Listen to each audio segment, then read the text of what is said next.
Alright, how's it going, everybody? It's Mike coming at you. Got a little update on my Trans Am.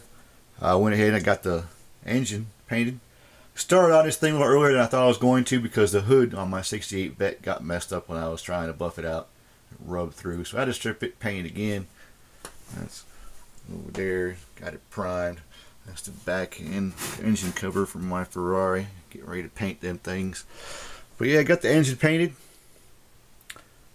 Pontiac engine blues. It was light blue in this year. The older ones was a little metallic blue. That's that. Other thing I wanted to show y'all is my last car that I finished, this 67 Vet. I had trouble with the hood fitting.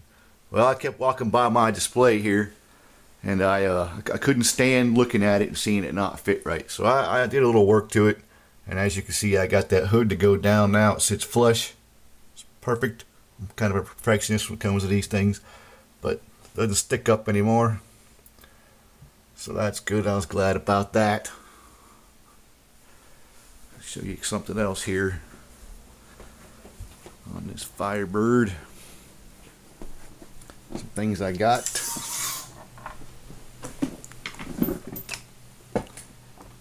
Alright, there's some things I'm going to use on here. I got some seatbelt hardware. I'll go ahead and do that. It actually has these molded in seat belts on the back seats there, but I'm gonna have to grind them off there so I can use my own.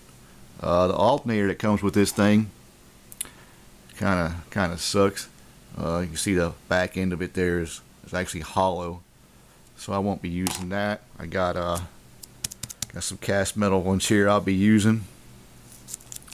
It has an HEI distributor on it. I might use this HEI cast metal distributor. Depends on what the model one looks like. We'll see. But I got some other stuff here. It has AC components to it. You can see here it's got the accumulator there.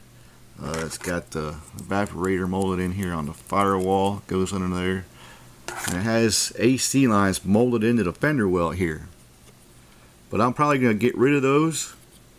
Just sand them off there and make my own. Make it look a little more realistic.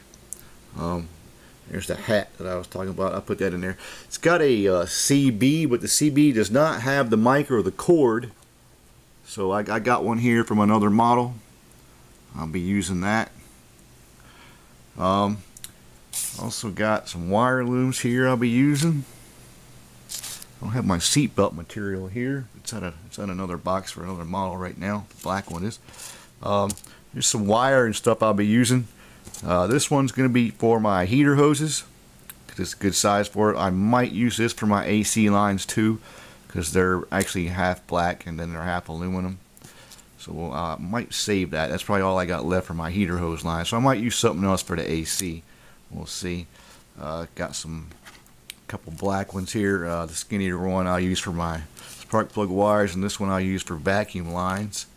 This will be my fuel line here. It's got I use this for the fuel line going from the carburetor to the fuel pump.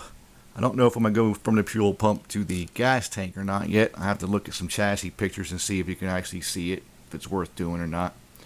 And I got two different size wires here, some red ones for the battery cable.